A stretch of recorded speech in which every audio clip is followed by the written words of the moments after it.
At 2:23 on a freezing Thursday morning, I asked my oldest daughter to confess to a felony she hadn't committed. I wish there were a better way to say that. There isn't. My name is Thomas Whitaker. I'm 68 years old. For more than 30 years, I made a living telling politicians what to say when the truth became inconvenient. Governors, mayors, state senators, CEOs who suddenly discovered that an email they wrote 5 years earlier had become tomorrow morning's headline. I built crisis plans for people who believed one bad night could erase an entire career. So when my younger daughter showed up at her sister's condo in Denver with a shattered headlight, blood on the hood, and panic in her eyes, I didn't think like a father. I thought like a campaign strategist. That was my first mistake. My second was worse. I looked at my two daughters and decided which future was worth more. Brooke was 34, beautiful, confident, a rising political candidate running for Denver City Council. Her campaign signs were everywhere. Brooke Whitaker, safe streets, honest government. My wife Linda had spent the previous 6 months telling anyone who would listen that Brooke was the next generation of public leadership. I had spent 30 years building political relationships. Brooke was supposed to be the final proof that I'd built something lasting. My oldest daughter, Grace, was 39. Quiet, private, unmarried, no children. She worked somewhere in the federal system, which is how I used to describe it because I had never bothered to understand the details. Law, compliance, court stuff, government bureaucracy. That's what I told people. Grace lived in a modest condo in the Washington Park area. She drove a dark gray Rivian. She didn't post her life online. Didn't attend political fundraisers unless absolutely necessary. Didn't care whether anyone in the room knew her name. And because she never advertised what she had accomplished, I made the mistake of assuming she hadn't accomplished much. Brooke had a campaign. Grace had privacy. So at 2:23 that morning, standing in Grace's living room, I said the sentence that would follow me for the rest of my life. Grace, the vehicle is registered to you. She has an election in 7 weeks. If somebody has to absorb this, it makes more sense for it to be you. Grace didn't yell. That's what I remember most. She just stared at me. There are looks your children give you that no father should ever earn. This was one of them. Then she asked, "Absorb what, Dad?" I looked at Brooke. "Tell her." Brooke was still wearing the cream-colored coat she'd had on at the donor reception. There was dried sleet in her hair. Her makeup had started running. "I hit somebody." Grace didn't move. "What do you mean you hit somebody?" "He came out of nowhere." "What happened after?" Brooke swallowed. "I left." Grace's voice changed. "Was he alive?" "I think so." "You think so?" He moved. Grace closed her eyes. "Did you call 911? "No." "Did anyone?" "I don't know." "Were you drinking?" Linda stepped in immediately. "Enough." Grace looked at her. "Mom, a man is lying somewhere because Brooke hit him with my vehicle. She is scared. So is the man she left in the street." Brooke snapped. "I didn't leave him there to die." Grace turned toward her. "You drove away. That is exactly what you did." I stepped between them. "Everybody needs to slow down. That's what people like me say when we want control of the room." Then I began building the story. I said Grace could report that she'd borrowed her own car after having drinks with a colleague. The roads were icy. Viability was poor. She felt a collision. Panicked. Drove home. Called family. We'd get an attorney involved before police questioning. I could reach people. I knew former prosecutors, city officials, communications people. We could make the first public narrative about an unfortunate winter accident. Immediate remorse. Full cooperation. Grace stared at me like I was speaking another language. "Dad." "What?" "You were describing obstruction. I'm describing crisis management." "No. You were describing a coordinated lie," Linda whispered. "Why do you always make everything sound so ugly?" Grace looked at her. "Because it is ugly." Then Brooke said something I still hear perfectly. "Why are you acting like your life is so important?" The room went silent. Brooke looked around Grace's condo, at the IKEA bookshelf, the old coffee mug, the folded sweatshirt on the chair. Then she shrugged. You work for the government. You don't have a campaign. You don't have kids. You don't have a husband. Nobody even knows who you are. Then she looked straight at her sister. If this becomes public, I lose everything, Grace asked. And if I take the blame? Brooke hesitated. You to figure it out. That should have stopped me. Instead, I said, your sister has a point.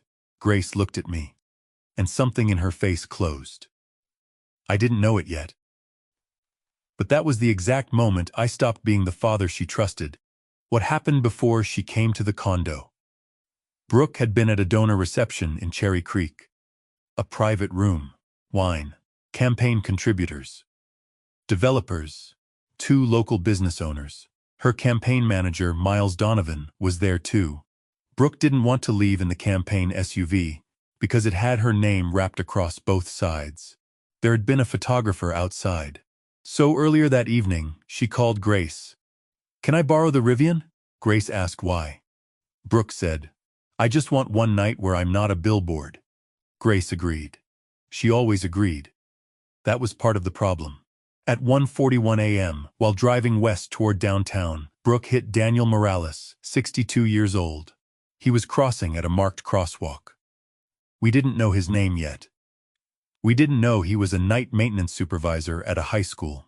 We didn't know a bus cancellation caused by the weather was why he was walking home. At 2:23, none of us asked who he was.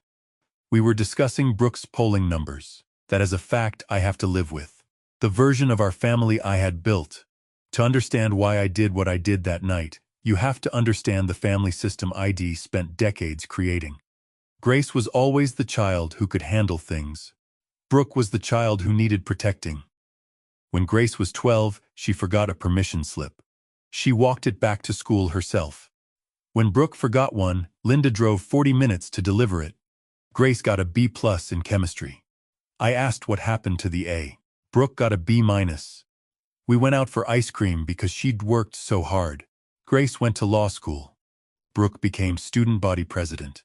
Guess which one I talked about at dinner parties? Not the law school. The election. Because I understood elections. I understood campaigns. I understood applause. Grace's world made me feel ignorant. Brooke's world made me feel important. So I rewarded the child who reflected me. And called the other one difficult. That's the part parents rarely admit. Sometimes favoritism isn't about loving one child more. Sometimes it's about loving the version of yourself you can see inside them. The first time I asked Grace to cover for Brooke, it had happened before. Not like this, but enough that I should have recognized the pattern. Brooke was 21, home from college. She borrowed Grace's name for an apartment rental after a graduation party damaged several $1,000s worth of property. Brooke was terrified I'd find out. Grace paid most of the claim. She let Brooke tell me the landlord had made an accounting error. Years later, I discovered part of the truth. I didn't punish Brooke. I told Grace, thank you for protecting your sister. I thought I was praising loyalty. What I actually taught both daughters was something very different. I taught Brooke, when the consequences are too expensive, Grace will absorb them. And I taught Grace. Being the strong daughter means bleeding quietly. At 2:23 that Thursday morning, I tried to cash that lesson again. WHO is Miles. At 3:06, I began writing a timeline on Grace's yellow legal pad. Old habit. Crisis management begins with chronology. 1:15, Grace supposedly leaves condo. 1:40 collision. 1:50 panic. 2:15 return home. Grace watched me write, then asked Brooke, were you alone? Yes. You sure? Yes. I asked. Did anybody see you leave the reception? Brooke said. Miles said the side exit was clear. My pen stopped. Grace looked at her. Who is Miles? Brooke's face changed. Miles Donovan, her campaign manager. Grace said. You just told us you were alone. I meant after. What does that mean? Brooke looked at me. I already knew. Miles was in the car, Linda said. Tom. Just my name. A warning. Grace turned to Brooke. Was Miles in my vehicle when you hit that man? Brooke whispered. Yes. Why did you lie? Because Miles is married. That added another layer. Miles' wife was the daughter of one of Brooke's largest donors. The accident wasn't the only scandal Brooke thought she was protecting. It wasn't even necessarily the biggest one in her mind. I started changing the timeline. Grace watched me, then asked, Dad. What? Which version are you on now? I looked at her. She said, because 5 minutes ago I was supposed to call Brooke after the crash. Now apparently Miles exists. Are you trying to find out what happened? Or are you trying to find the lie most likely to survive? I didn't answer. Because I knew the answer. A message appeared on Grace's phone. At 3:18, Grace's phone vibrated. She picked it up. Read something. Put it face down, Brooke asked. What? Nothing, I said. Grace. She looked at me. What? Who's contacting you? She gave me almost the same expression I'd given her 1,000 times as a child when I invaded her privacy and called it parenting. Work. I hated that answer. Not because it was suspicious, because I wasn't in control. I said, give me the phone. Grace actually laughed. Not loudly. Just once. No. This affects all of us. It affects the person Brooke hit. And it affects me because you want to use my identity. Brooke snapped. We are trying to save a family. Grace looked at her. No. You're trying to save a campaign. There is a difference. It took me too long to see it. The first surprise. At 3:47, Linda's phone rang. A campaign volunteer. Someone had posted on a neighborhood account about a serious hit-and-run near Colfax. Police activity. Ambulance. A damaged dark SUV reportedly leaving the area. There might be doorbell footage. Brooke started crying. Dad. Fix it. 2 words. Not. What happened to the man? Not. Is he alive? Fix it. And I moved automatically. I called one old political contact. No answer. Another. I stopped before pressing call. Grace was watching me. What? She said. You haven't asked if he's alive. I opened my mouth. Nothing came out. That was the first crack. A small one. But enough for light to get through. Miles arrived. At 4:21, somebody knocked. Miles Donovan stood outside. 37. Expensive coat. Campaign haircut. A thin cut across his forehead. Grace looked at the cut. Then at Brooke. Miles walked in. This needs to be contained. Same word I would have used. Contained. Grace said, you were in the car. Miles looked at me. I nodded once. He knew Brooke had told us. Miles sat. Started explaining. There had been a message from a donor. Brooke had looked down. The road was slick. The man entered the crosswalk. Impact. Miles yelled at Brooke to stop. He claimed she did. For a few seconds. Then drove. Grace asked. Why didn't you call 911? Miles stared at the floor. I should have. Why didn't you? I panicked. Grace looked at all 4 of us. You all keep using that word, panic, like fear cancels choice. Nobody answered. The thing I didn't know about my own doctor. At 4:46, Grace stood. I'm done. I blocked the hallway. No one is done until we decide what happens next. Grace looked at me. That's exactly the problem. What? You still think you decide what happens next? She walked toward the small office at the back of the condo. I followed. Grace. She opened the door. I had been in that condo dozens of times. I had never been inside that room. Not once. I always assumed she worked from there. Briefs. Government reports. Whatever. The door opened. And I saw a black judicial robe hanging from the back of it. For a second, my brain didn't make sense of what I was seeing. Then, I saw the framed commission. A photograph. Grace standing beside 3 federal judges. her hand raised, taking an oath. And on the desk, the Honorable Grace E. Whittaker, United States Magistrate Judge. I remember grabbing the doorframe. Brooke whispered, "What the hell?" Linda stepped behind me. "Grace?" My daughter turned. "Yes," I said. "You're a judge? A federal magistrate judge. How?" She almost smiled. How? Not because the question was complicated, because it exposed how little I knew. "You remember when I told you I had a confirmation interview?" "I didn't. You sent me Brooke's first campaign commercial. I told you I had my investiture ceremony." I searched my memory. Then I remembered, sort of. A family text. Grace had written something about a ceremony. ID replied with, "Great, Brooke just crossed 38% in the internal poll." My stomach turned. Grace continued, "I've been on the bench for 3 weeks." Brooke sat down hard. Linda whispered, "Why didn't you tell us?" Grace stared at her. "I did. You didn't listen. There are accusations louder than shouting." That was one. And then I made it worse. A sane father would have stopped, apologized, called attorneys, encouraged Brooke to surrender. I didn't. My crisis brain saw a new asset. A federal judge. Credibility. Institutional knowledge. Respect. I said, "Then this actually helps." Grace stared at me. I continued, "You understand discretion.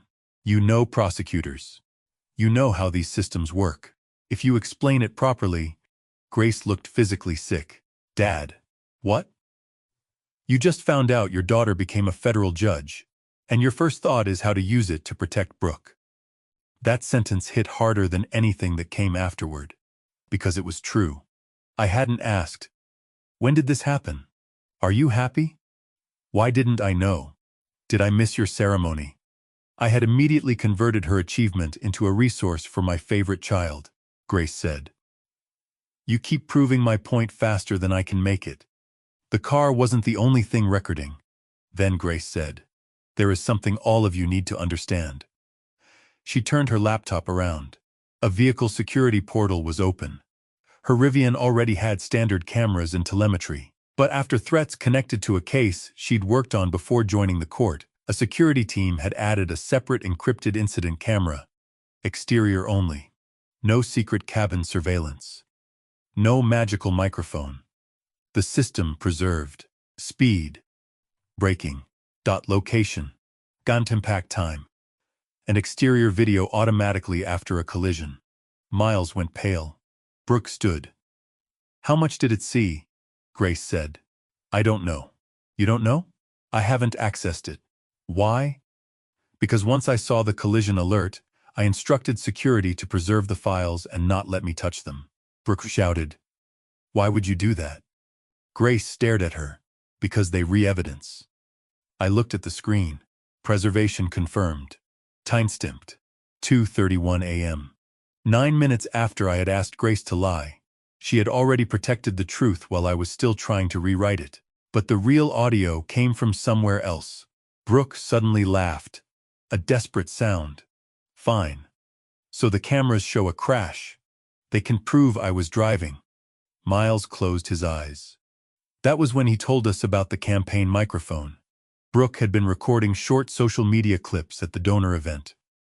A wireless lavalier microphone was clipped inside her coat.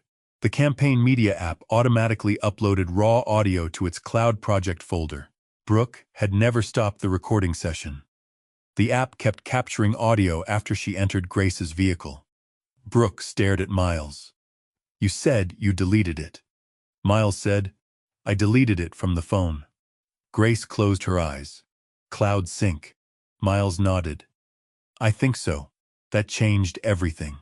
Because the device hadn't only captured the impact, it had likely captured Brooke and Miles before it. And after, possibly, their call to me. My throat tightened. I remembered exactly what ID said when Brooke called. I hadn't been at Grace's condo yet. At 1:49 a.m., Brooke had called me from the car. Crying. I told her, "Do not call the police yet. Drive to Grace's. The Rivian is registered to her. We'll figure out what to say." I had told myself I was calming my daughter. Now I heard the words for what they were. Instructions. I wasn't outside the story anymore. I sat down. For the first time all night, I stopped trying to manage anyone. Linda whispered, "Tom?" I didn't answer. Grace looked at me. I couldn't meet her eyes. I had spent my career sitting across from politicians who said, I didn't know what my staff was doing. I didn't mean it that way.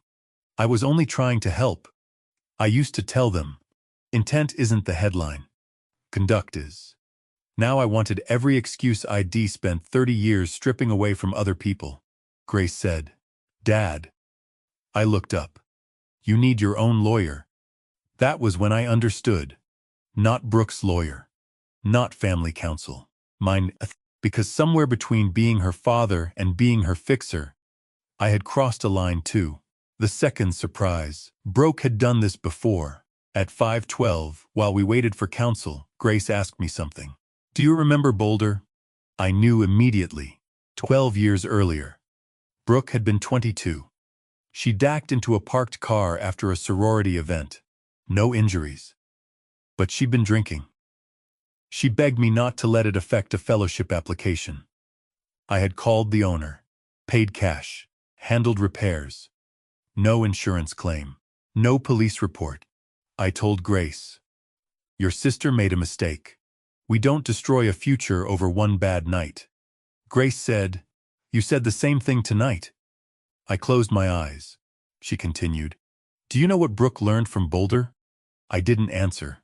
She learned that a bad decision stops being hers the second Dad arrives. Brooke snapped, "Don't psychoanalyze me." Grace looked at her.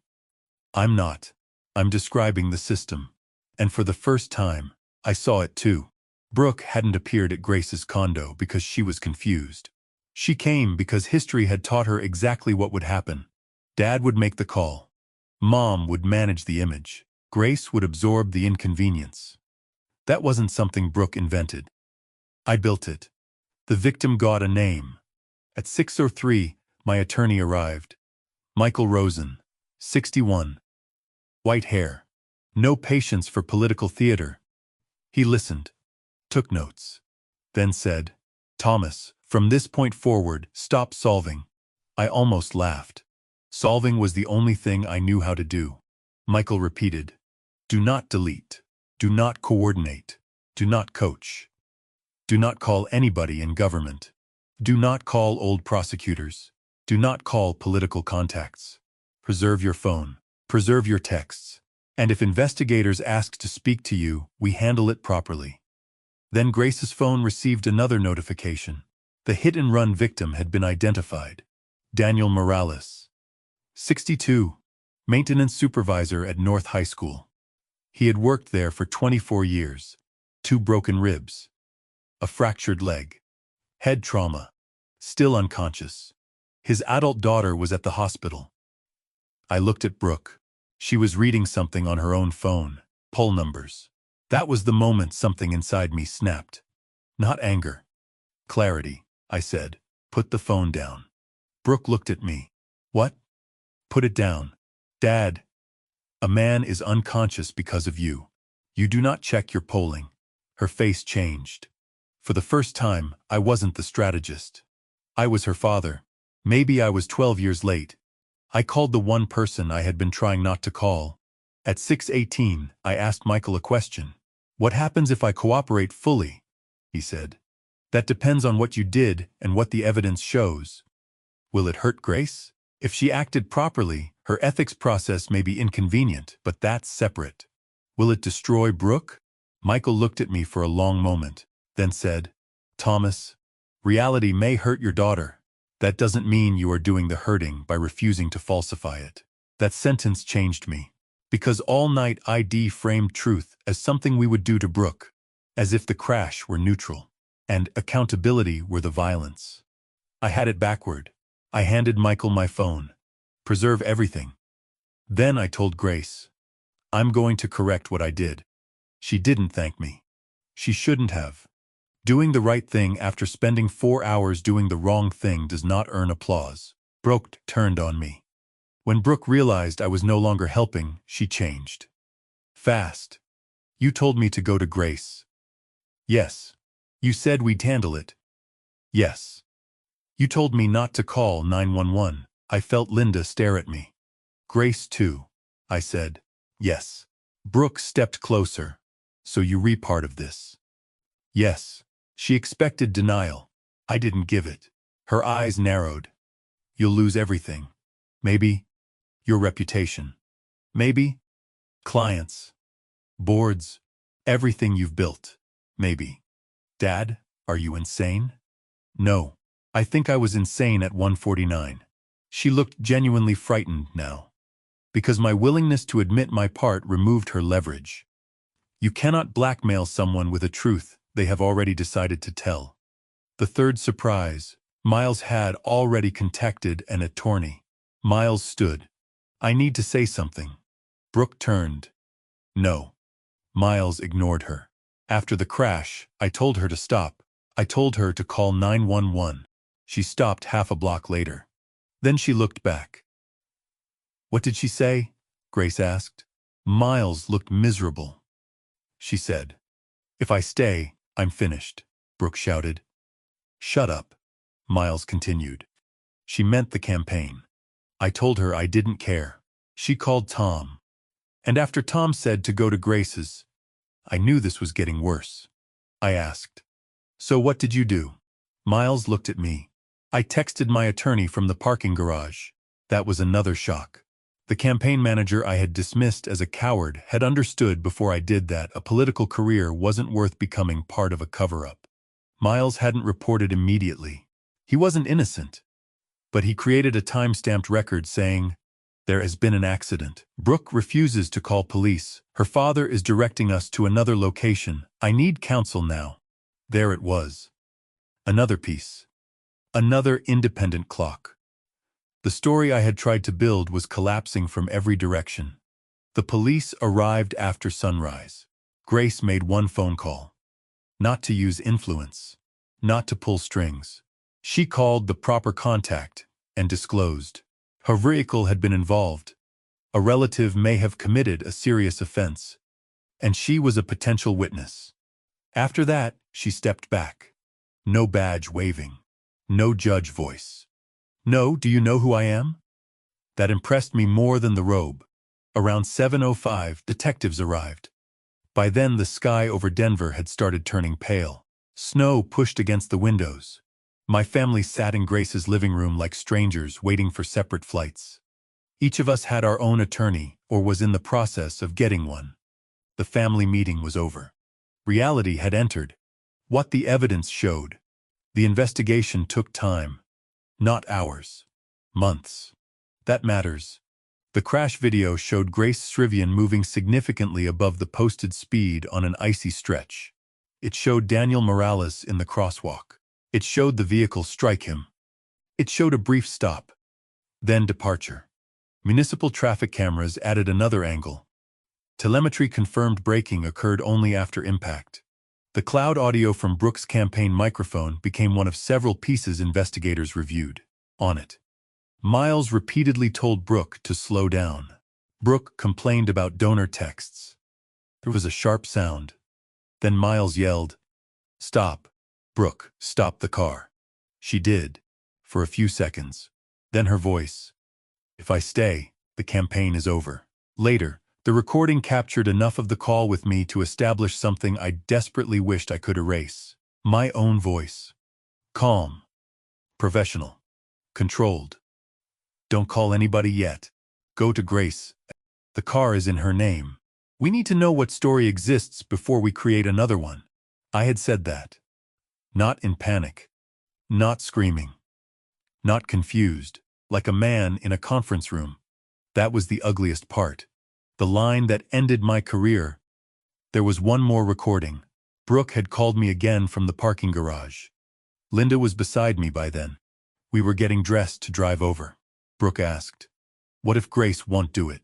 My answer, Then we make it clear she's been unstable lately. I heard myself say it months later in an attorney's office. And for the first time in my life, I understood why some defendants cannot look at themselves when they hear their own recorded voice. I had been willing to manufacture doubt about Grace's mental state. My oldest daughter, a federal judge. Not because I believed she was unstable, because I needed a story. That recording cost me. And it should have. What happened to Brooke? The campaign ended within 48 hours. Not because Grace leaked anything. Not because I made a statement. Because reporters eventually connected the candidate to a serious hit-and-run investigation. Brooke withdrew. Her attorneys handled the criminal case for many months. There were negotiations. Evidence challenges. Arguments about impairment. Arguments about intent. Arguments about what could and couldn't be used. Eventually, she entered a plea resolving several serious charges. I won't turn her sentence into a scoreboard. Daniel Morales still had months of rehabilitation. He walked again, with a cane. His family never owed us forgiveness, and they didn't give it. That was fair. What happened to Miles? Miles cooperated. He did not walk away untouched. He had been in the car. He had failed to call 911 himself. He had allowed fear about his marriage, his job, his relationship with Brooke, to keep him silent longer than it should have. But the evidence also showed he told Brooke to stop, and his text to counsel became important. His marriage ended anyway. Political work disappeared for a while. He later took a communications job outside campaigns. I saw him once at a coffee shop. We nodded. Neither of us had much to say. We both knew what cowardice costs. What happened to Linda? My wife wasn't criminally charged, but our marriage nearly ended. For months, she blamed Grace. Not for the accident. For refusing to keep it private. That distinction told me how much work we both had to do. Linda had spent decades protecting Brooke's image because she believed being a good mother meant cushioning pain. I had protected Brooke's ambition because I believed being a good father meant manufacturing opportunity. Different methods. Same mistake. We taught one daughter that family love meant consequences could be negotiated, and taught the other that love meant enduring unfairness quietly. Linda eventually started therapy. So did I. We separated for almost 8 months, then slowly began talking again. Not because we wanted our old marriage back, because our old marriage had helped build the problem. We needed something different or nothing at all. What happened to me? I lost 3 consulting clients within a month. 2 boards asked me to resign. A political strategy association suspended my membership pending review. A podcast host who had once called me one of Colorado's most trusted crisis minds spent 40 minutes discussing how the crisis expert became part of the crisis. That one hurt. Not because it was unfair, because it was accurate. For years, I had taught clients, never confuse protecting your reputation with protecting your character. Then my daughter got into trouble, and I forgot my own rule in less than 10 minutes. People asked whether I felt ruined. For a while, yes. But there is freedom in losing an identity that depended on pretending you were better than the choices you actually made. I stopped consulting. For the first time since my 20s, I didn't wake up thinking about polls, headlines, donors, public opinion. I had to learn the difference between being respected and being respectable. They were not the same thing. And Grace. Grace went through her own review. Because her vehicle was involved. Because her family was involved. Because she was a witness. She disclosed everything. Stepped away from matters that created even the appearance of conflict. Followed the process. She kept her position. But she didn't come out untouched. For months, headlines described her as the judge whose sister was charged in a hit and run. Reporters dug through our family. Old photos. School records. My career. Brooke's campaign. Everything. Grace had spent her entire adult life protecting her privacy. We destroyed that too. One evening, months after the case began, I called her. She didn't answer. I left a voicemail. For once, I didn't say, "Call me," I said, "Grace, you don't owe me a conversation. I just need you to know I finally understand something." When Brooke came to your door, I thought I was choosing between two bad outcomes. I wasn't. I was deciding which daughter I believed was expendable. And I chose you. I am sorry. I don't expect forgiveness. I won't ask for it. Then I hung up. She didn't call back. Not that week. Not that month. I had spent 39 years teaching Grace she could survive without me. I had no right to complain when she finally did. The fourth surprise came from my own file cabinet. About 6 months later, Linda and I began clearing out my old home office. Campaign binders, debate prep, donor lists, decades of boxes. Inside a cabinet, I found a folder labeled Broke, Future. I opened it. College recommendations, internship connections, lists of people I planned to introduce her to, speech contests, campaign ideas from when she was still in high school. Then another thin folder. Grace. Inside. 3 documents. Her high school graduation program, a photocopy of her law school acceptance letter, and an old newspaper clipping about a moot court award. That was it. 39 years of one daughter's life, reduced to 3 sheets of paper. The other daughter had an entire filing system. I sat on the floor. Linda found me there. What happened? I showed her. She started crying. So did I. That file cabinet explained our family more clearly than therapy ever had. We hadn't merely favored Brooke in moments. We had planned for Brooke. Grace had been expected to plan for herself. The first time Grace agreed to see me. 11 months after the crash, Grace sent a text. Coffee, Saturday, 9 o'clock, 45 minutes. No heart. No dad. Just logistics. I arrived 20 minutes early. She arrived exactly on time. Of course she did. We sat at a coffee shop near Cheeseman Park. For the first few minutes, neither of us mentioned the case. Weather. Work. Linda. Then Grace said, I listened to your voicemail. I nodded. I meant it. I know. That word nearly broke me. Not, I forgive you. Just, I know. Grace stirred her coffee. Then said, you always thought Brooke needed you more. Yes. And because I was capable, you treated me like I needed less love. I swallowed. Yes, those aren't the same thing. I know that now. She looked at me. No, you know it intellectually. You've known a lot of things intellectually. What are you asking? For once. Nothing. She sat back. I'm not asking you to fix us. I'm not asking you to prove anything. If we have a relationship again, it will be because your behavior stays different for a long time. Not because you gave one good apology. I nodded. That sounds fair. She almost smiled. You hate that word. Fair? No. Long time. I laughed. She did too. Just slightly. It was the first laugh we'd shared in nearly a year. I didn't reach across the table. Didn't hug her. Didn't turn a small opening into a demand for reconciliation. I let 45 minutes be 45 minutes. That was new for me. Brooke's letter.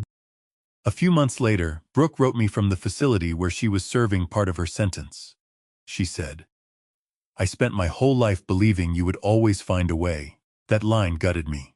Not because she was blaming me, because she was finally telling the truth. She wrote, when I hit Mr. Morales, I was scared, but not scared enough to stop. I was thinking about the campaign before the ambulance. I knew if I called you, you would solve it. And when you did, for a few hours, I thought that meant you loved me more. I understand now how sick that was. Then she wrote, Grace didn't betray me. She was the first person in the family who loved me enough to let the consequences reach me. I read that sentence several times. I spent my life believing protection meant standing between your child and pain. Sometimes it does. If the pain is abuse, danger, injustice. But sometimes the pain is reality. And if you stand between your child and reality long enough, you don't protect them. You prevent them from becoming someone who can survive without being rescued. Daniel Morales. I never met Daniel during the criminal case. I thought about visiting. My attorney told me not to make his family carry my need to apologize. He was right. So I wrote one letter, not asking forgiveness, not explaining politics, not explaining fear. I wrote, Mr. Morales, my daughter struck you. I then helped delay the truth. Nothing about my intention as a father changes what that did to you or your family. I am sorry. You do not owe me a response. I sent it through counsel. There was no reply. 2 years later, I saw a local television segment about a safer crosswalk project near the school where Daniel had worked. There he was, walking with a cane, smiling beside his daughter. I turned the television off afterward, not because it hurt, because his recovery did not belong inside my redemption story. He was allowed to simply be a man who survived something my family did. DWOY years later. I am 70 now. I no longer describe Brooke as my political daughter, or Grace as my difficult daughter. I don't introduce people through their usefulness anymore. Brooke is rebuilding her life slowly. We speak once a week, sometimes awkwardly, sometimes honestly. She will never get the political career she thought she deserved. Maybe that is a loss. Maybe it is an opening. That's hers to decide. Grace is still on the bench. I attended one public court proceeding last year. I sat in the back. She didn't know I was coming. I watched her enter in the black robe. Everybody stood. I almost laughed at the irony. My entire life, I had cared about rooms standing when my political clients entered. My own daughter had spent years becoming the kind of person a courtroom stands for. And I've been too busy checking Brooke's polling numbers to notice. Grace saw me before the hearing began. Our eyes met. She gave me the smallest nod. I nodded back. Nothing more. It was enough. Afterward, I didn't wait outside. Didn't ask for lunch. Didn't turn her workday into a family scene. I went home. That was also new. What I finally understood, at 2:23 that Thursday morning, I thought I was protecting my family. That's the lie I told myself. The truth was simpler. I was protecting the child whose success made me feel successful, and spending the child whose independence made me feel unnecessary. That's not love. That's envy wearing a father's face. I used to believe the worst thing a parent could do was abandon a child when they failed. I was wrong. There is another kind of abandonment. You can stay in the room, pay the bills, show up at Thanksgiving, answer every phone call, and still abandon a child by never seeing who they actually are. I did that to Grace. And in a different way, I did it to Brooke too. I never let Grace be vulnerable. I never let Brooke be accountable. One daughter learned, I have to survive without help. The other learned, someone will always remove the consequences. Neither lesson was love. If I could go back to that night, I know exactly what I would do differently. Brooke would walk through Grace's door. She would tell me she did hit a man. And instead of asking, how do we contain this? I would say, is he alive? Then, call 911. Then, call a lawyer. Then I would sit beside my daughter while she faced what she'd done. Not in front of her. Not between her and reality. Beside her. That's the difference I didn't understand. A father is not supposed to decide which child's future is worth sacrificing. A father is supposed to teach both children that their choices belong to them. The good ones. The terrible ones. And the consequences too. Brooke spent years believing I would always save her. Grace spent years believing I would never choose her. Both beliefs came from me. So when people ask me who exposed our family, I don't say Grace. I don't say the police. I don't say the recordings. Those things only documented what already existed. We exposed ourselves, one choice at a time.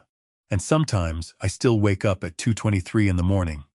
I hear my own voice saying, if somebody has to absorb this, it makes more sense for it to be you. Then I remember the black robe behind Grace's office door. Not because being a judge made her life valuable. That's the lesson I missed the first time. Grace's life was valuable before the robe. Before law school. Before the title. Before any achievement I failed to notice. even if she had been unemployed, broke, lost. Even if no one outside our family knew her name, I still would not have had the right to spend her life to save her sister's reputation. That night, I thought I was choosing between my daughters. I wasn't. I was choosing between truth and the family system I had spent decades protecting. Truth won. It cost us almost everything. And for the first time in my life, I'm grateful it did.